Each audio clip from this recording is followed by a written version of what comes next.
Hey everybody, my name is Brian Ward and I want to welcome you to the third episode of the ARKHAM Sessions. As always, I am joined here by my co-host, Dr. Andrea Letamendi. Hi. And we want to welcome everybody back from the holidays, whether it was Christmas or Kwanzaa or Hanukkah, what have you. Hope everybody had a safe and very happy holiday season. And now we're getting ready to start a brand new and hopefully fantastic 2014. I'm very excited. I know you are, because we are now going to analyze the first episode of one of your favorite characters, I know, Dr. Jonathan Crane. Right. So many people know Dr. Jonathan Crane as the Scarecrow. And of course, we all know the Scarecrow as the master of the phobia. Right. So he has found a way to instill or draw out fear and anxiety from his victims, which can be incredibly incapacitating to people when they're faced with, or they're at least hallucinating or imagining their worst fear. And in this episode, we see some really great examples of how he does this. So, talk a little bit, just some real life experience. You've dealt with phobias, right? Yeah. In fact, during my doctoral studies, I was working at an anxiety and traumatic stress lab. And actually at many universities, there is an anxiety and stress or anxiety and trauma center or lab, essentially a place where there are treatments offered, there's research going on. And during my stint there, I was an evaluator, an assessor, and treated many anxiety disorders. Actually, phobias, we call them specific phobias in my field.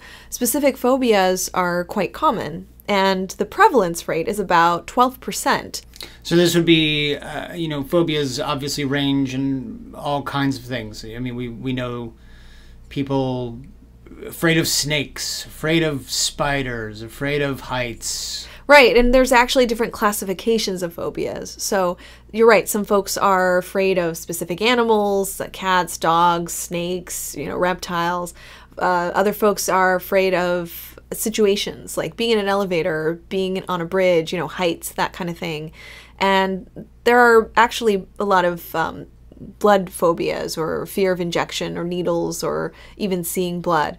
And there are very effective treatments for these types of phobias that are very widely offered and, are pretty common as far as psychotherapy goes.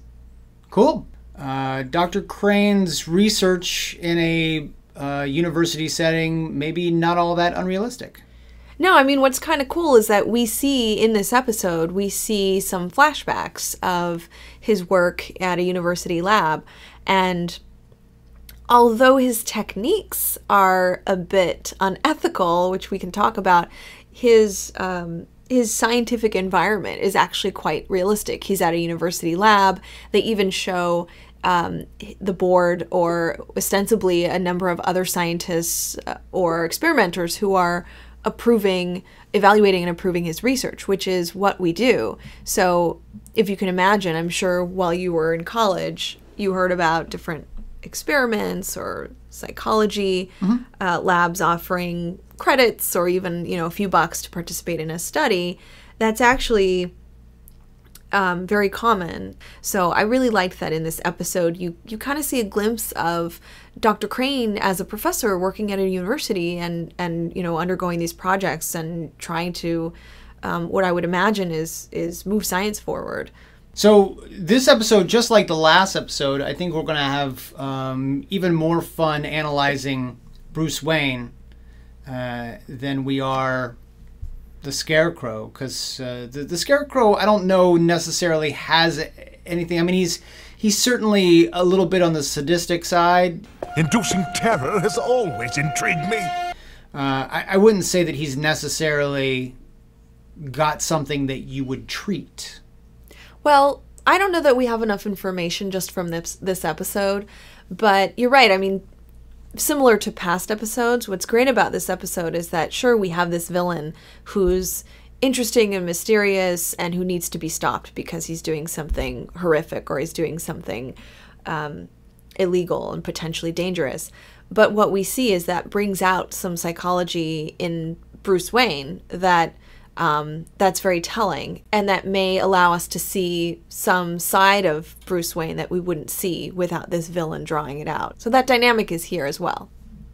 So let's talk a little bit about, we start the episode out, it's at an event at the university.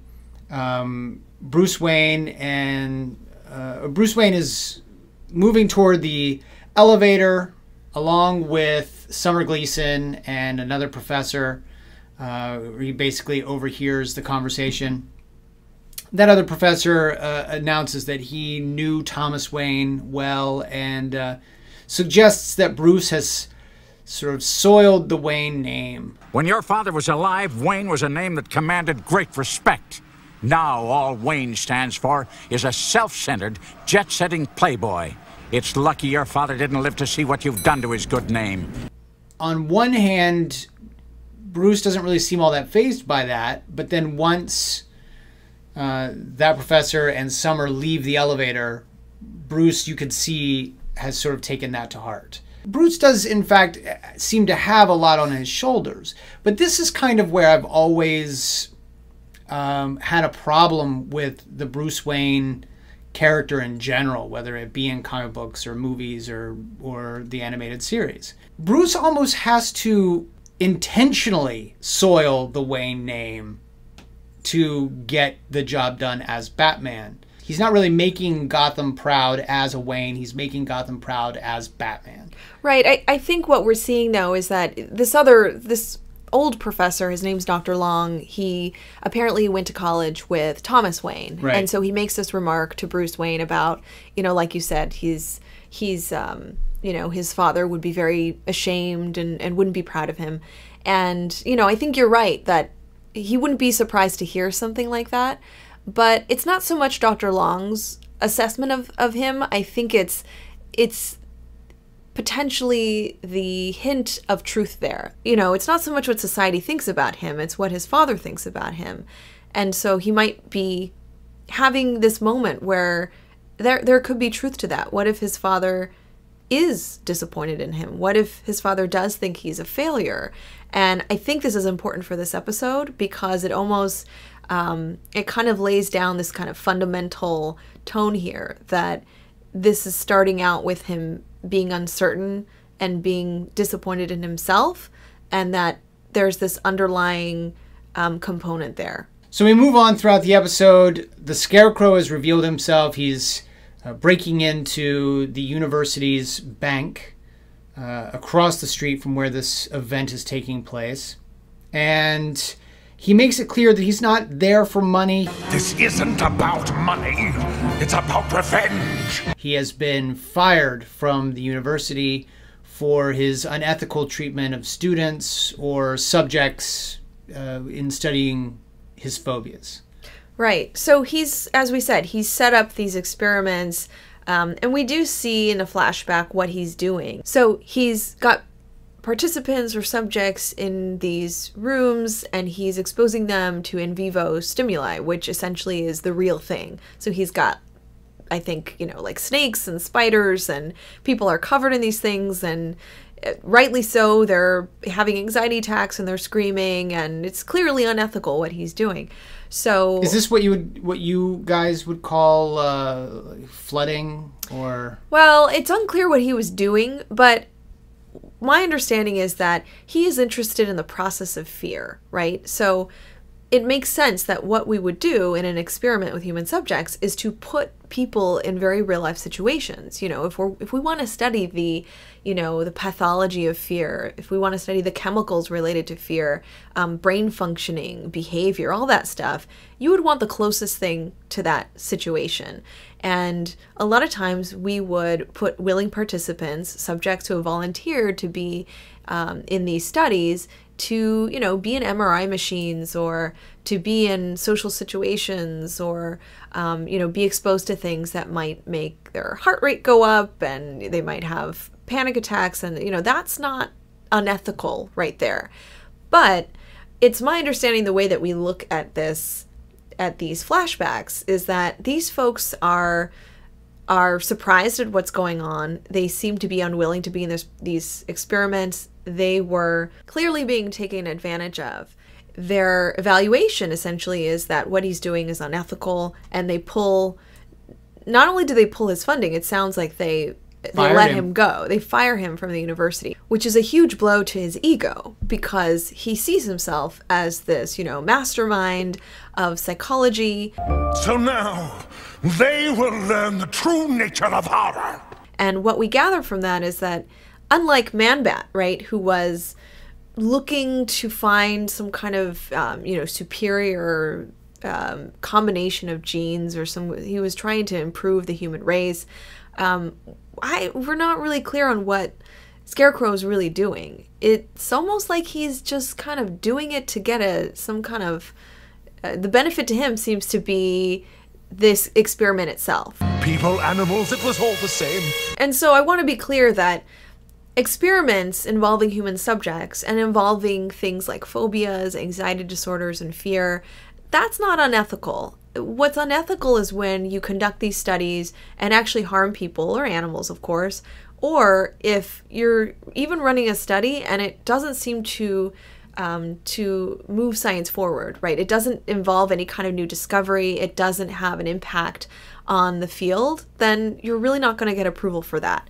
So I think this was a clear case of, what he was doing was not only harmful to people, but wasn't really worth it. It wasn't moving science forward. You had talked about exposing people to, you might expose people to the closest thing to reality. What are those therapies called, and what are you actually doing? What are you hoping to gain from that?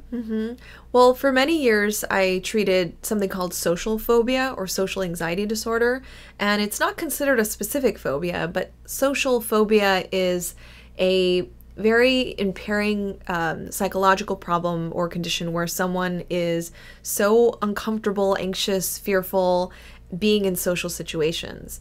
And so a very effective treatment for that kind of condition is to set up these very safe but realistic social situations where someone can have experiences actually being in very real life situations to overcome their anxiety. And it has a lot to do with experiencing the discomfort, anxiety, and fear in that situation, but also there's this thing called corrective learning. Their brain learns that these scenarios that their body felt like and thought that were dangerous, they're actually okay. They're actually safe situations. And so with enough, I want to say, iterations of these social encounters, or what we call exposure therapy sessions, these folks will learn that it's not harmful to them. There's actually changes in the brain. So what is the difference between exposure therapy and something like flooding? Well, you've probably heard flooding before as a psychological treatment. Flooding is a type of exposure therapy, and flooding actually is like the #1 treatment. It's the most effective way to get rid of any kind of specific phobia. But flooding is very intense. It's like basically whatever you're afraid of, you do it at 100% all the way, no meds, no alcohol, like you just face your fear. And so when Tyra Banks had people reaching into jars of pennies because they're afraid of pennies, but there's a diamond watch at the bottom. Is that from her show? Yeah. Back in the day, she used to have these episodes where she would reveal, like, she's afraid of dolphins.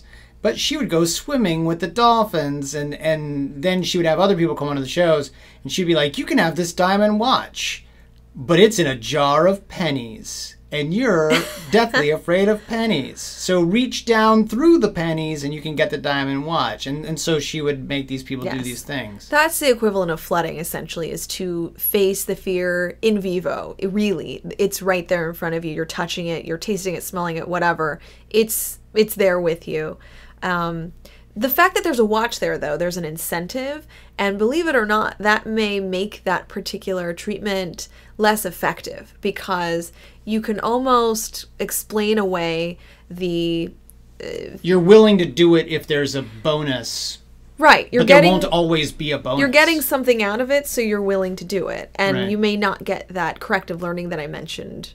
You may not get that benefit from it because you may explain your ability to do it because there's this incentive. There's this very real incentive there. As simple as it sounds, the best way to overcome some kind of phobia is to face it head on, in real life. Unfortunately, we tend to not rely on flooding as a treatment because, for one, it's very difficult to get folks on board to, first of all, explain why this would be helpful, but to get someone who's so afraid of flying they won't even, look at a picture of a plane, to get them to buy a ticket and board a plane. That's really unlikely that someone's going to go through with that. It's not dangerous or harmful, but it certainly is one of the most uncomfortable types of therapy to put someone through.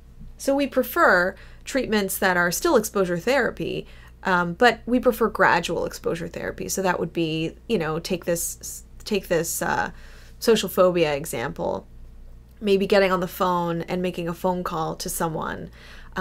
Maybe the next step would be going in person to a store with a friend and making a purchase or ordering something. Maybe the next step would be going to a stranger and just introducing yourself. So as you can see, they're getting increasingly more difficult in terms of the social challenge and certainly in terms of the anxiety that this person would experience.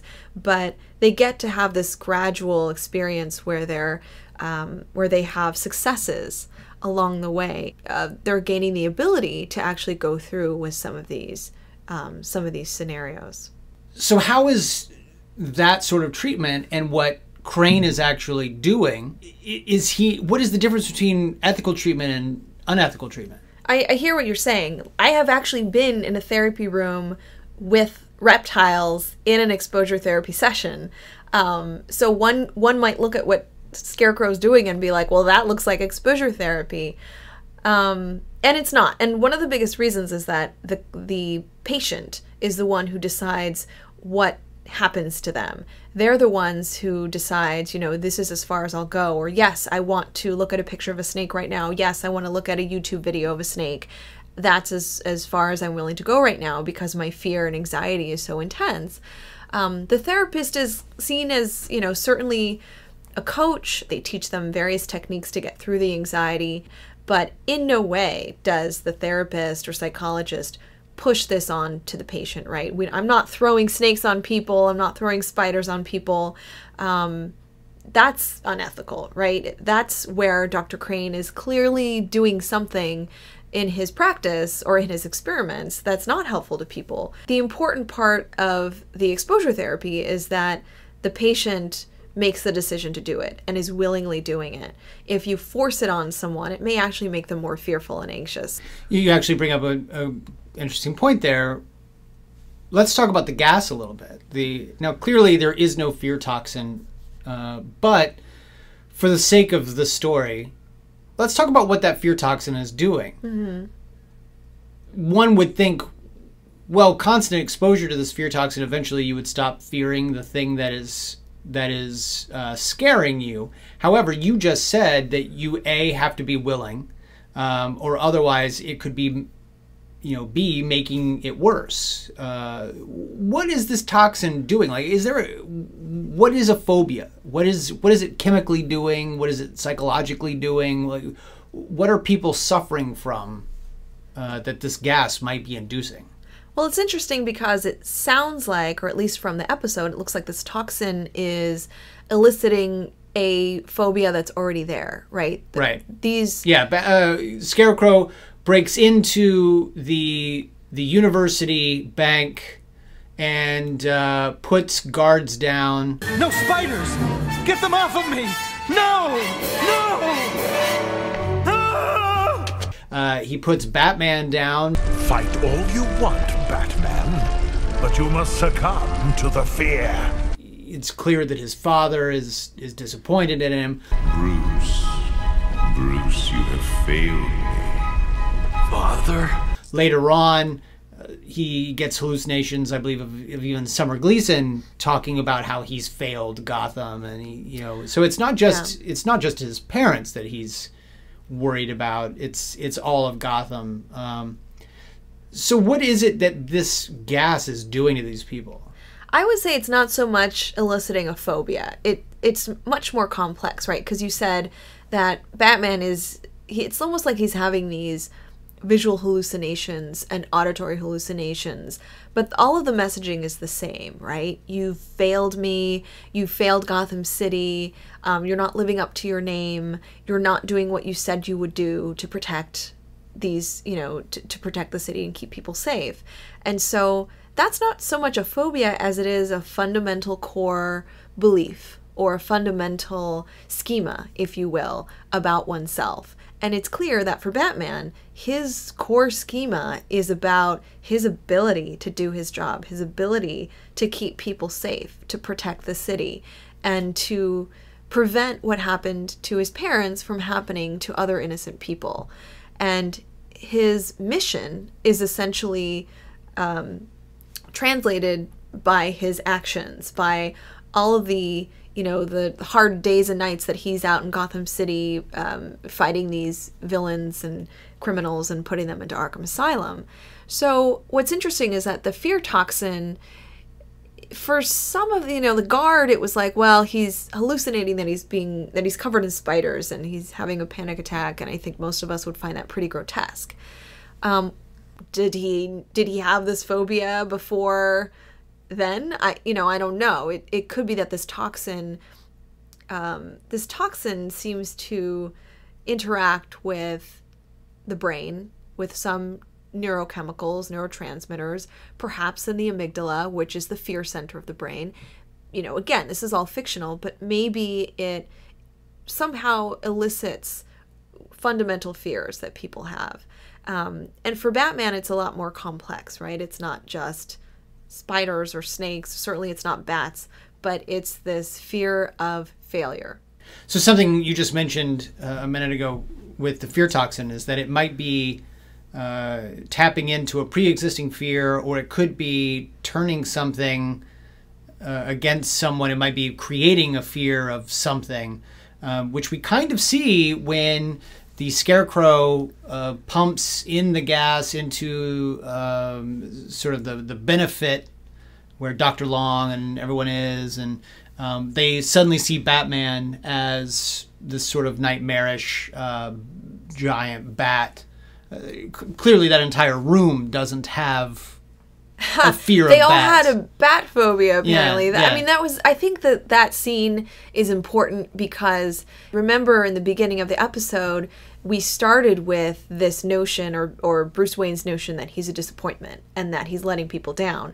So what's interesting is that at this event, this benefit, you have all these, people of high society, folks that are donating to the university, really important folks attending this party, and this fear toxin is released into the room, and they all attack Batman. It's a giant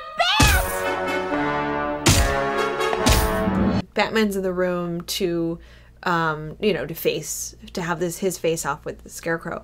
But was that his fear, or was that everybody else's fear?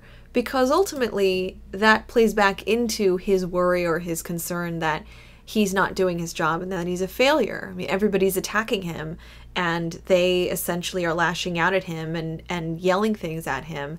And that's ultimately what he's afraid of. They all panic and begin to attack him as a big group.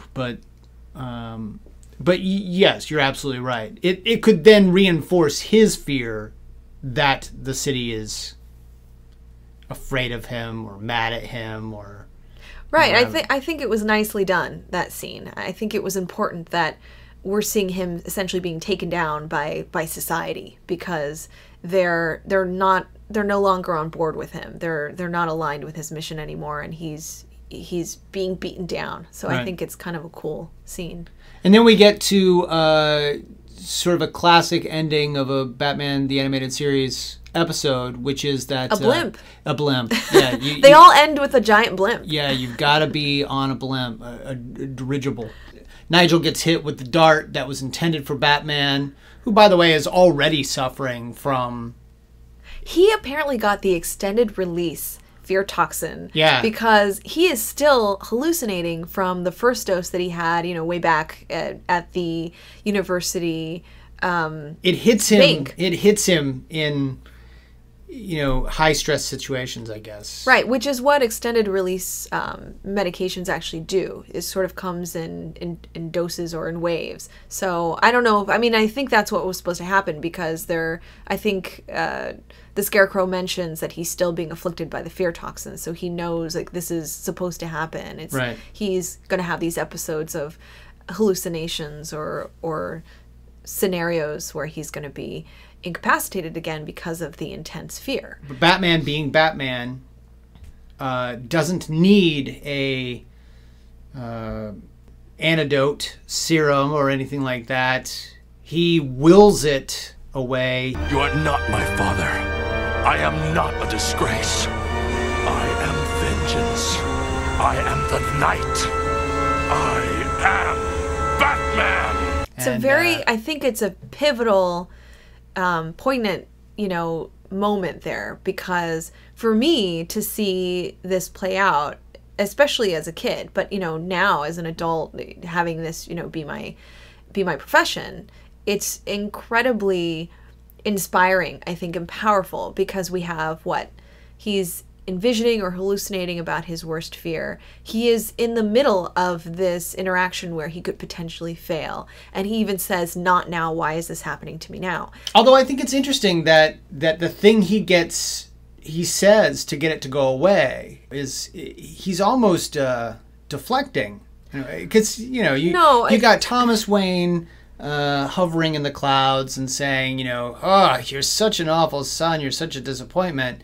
And Bruce, if we can say Bruce, inside the cowl. Yeah, he's in there. He doesn't say, I'm not a disappointment. I am a Wayne and my dad is proud of me. He says, I am vengeance, I am the night, I am Batman. He's like separating the two. I see this completely differently. I see it as someone who is very vulnerable, nearly incapacitated. He's holding on to the blimp, right? He's in this moment where he's so weak, and he gets a moment of bravery and courage and says, no, I'm not going to give in to this voice, this image that's saying you're not valuable, you're not worth it, you're not living up to your name, you're a disappointment, you're a failure. He's finding the strength in him to say, no, I am Batman. I mean, I think what you're seeing is this division or separation of identities, and what I'm seeing is integration of identity. What I am seeing is him saying, I am Batman. I have no interest in engaging emotionally because I have anti-personality disorder. No. I have antisocial personality disorder, as we established in the last episode. I would say that you are entitled to that opinion. I'm kind of kidding. I mean, like, I know. I am, but it's an interesting idea that he goes with I am Batman and not, you know, right. No, I make this city proud. Right. It almost makes it look like in order to overcome this, he has to push away his family name and anything that has to do with Bruce Wayne and kind of solidify this idea of like, no, I'm Batman. I'm this made up thing. I am this image or this symbol. He doesn't say this city needs me. He says, you know, I am vengeance. I am the night. I am Batman. Yeah. Well, you were 5 minutes ago, too, but the city hates you. Your parents are, you know, disappointed in you. But I think for us to see this from our end as human beings and as... It is a very cool, very heroic moment. Right. And the episode ends with him knowing that he is making his family proud, that he is not a disgrace to the Wayne name. Because he's vengeance. He is the night. He is Batman. So as always, we like to introduce a little reality into our episodes. There is no fear toxin that we can speak of, thankfully. And no one who tries to use things like that. But there have been psychologists and psychiatrists and doctors and you psycho folk. Us crazy people. You crazy folk who do experiment on the wrong side of ethics with their subjects. One of the most famous cases, of course, was in 1920 with the John Watson and his assistant Rosalie Rayner at Johns Hopkins University, and their experiments with little Albert. Right. Most people remember Pavlov. Remember Pavlov's dog? Yep. And that classical conditioning study where he would pair meat powder with a bell tone, and if he did that several times, this dog would associate the meat powder and the bell tone, and soon he would just ring the bell and the dog would salivate. Right. So that's your classic study of classical conditioning.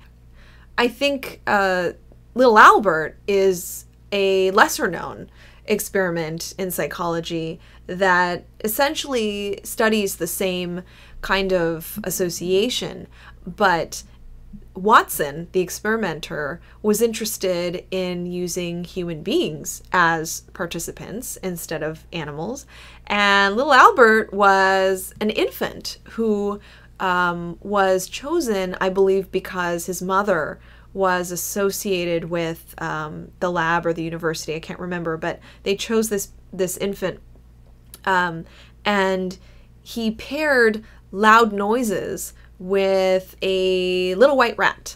And as you can imagine, just like Pavlov's dog, this poor little baby learned to associate very loud noises with this white rat. And this study has become... And it was other things too. Like, it wasn't just like a rat necessarily. They would be like a rabbit, monkeys, dogs. They would even wear masks. Sometimes they would have like beards and hair on them. Sometimes they wouldn't.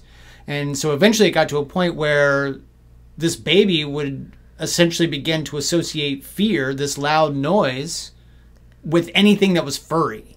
Right. And the study actually was groundbreaking because we understand that what you're talking about is called generalizability.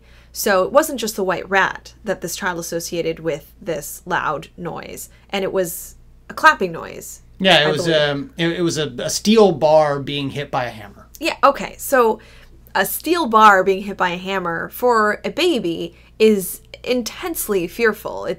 Obviously this baby is going to react with fear and distress. So imagine if you pair that with this, small little fuzzy animal, which we call a conditioned stimulus. We call that the conditioned stimulus because it is naturally not something that people would be scared of. The unconditioned stimulus is the loud noise. That is a sound, a stimulus out in the environment that would scare anybody. It's universally fear-inducing. That's what we mean by unconditioned stimulus. Now, the white rat has to be conditioned to something scary, hence the tone, the loud noise between the steel and the bar. I guess the benefit of this study is that we learn about generalizability, which is that things that are very similar to this original white rat stimulus would also induce fear in this poor baby. So you talk about the benefits of that experiment, but by today's standards, that would be considered unethical. Mainly because Albert was only 8 months old when they started these tests on him. Right. This kind of study today would probably not be approved by any internal review board because it could be dangerous or harmful to an infant. So, sadly, we did not get to see a lot of the Scarecrow's origin here. We got a little bit about his adult life, but one story that I'm particularly fond of outside of the animated series is the most recent exploration of the Scarecrow's origin in The Dark Knight. In fact, in Volume 2, Cycle of Violence, written by Greg Hurwitz, one of my favorite writers when it comes to origin stories and psychological trauma. He did the Penguin. He did Pain and Prejudice, which explores the Penguin's origins. And in Cycle of Violence, Batman faces off with the Scarecrow, and there's this really interesting history there with kind of how the Scarecrow came to become fascinated with fear and it's a really great story. So just if folks are interested in learning more about some of his backstory, this is a great story to read. Cool. So that wraps up episode 3 of the Arkham Sessions. Join us next week. We'll take on the Joker once again with The Last Laugh. This is specifically one of your favorite episodes. Indeed. It's definitely one of my favorite episodes because of the music. Nice. So we'll take a look at that next week. Until then, have a great week. This is Brian Ward. And Dr. Andrea Letamendi. Happy New Year. Happy New Year, guys.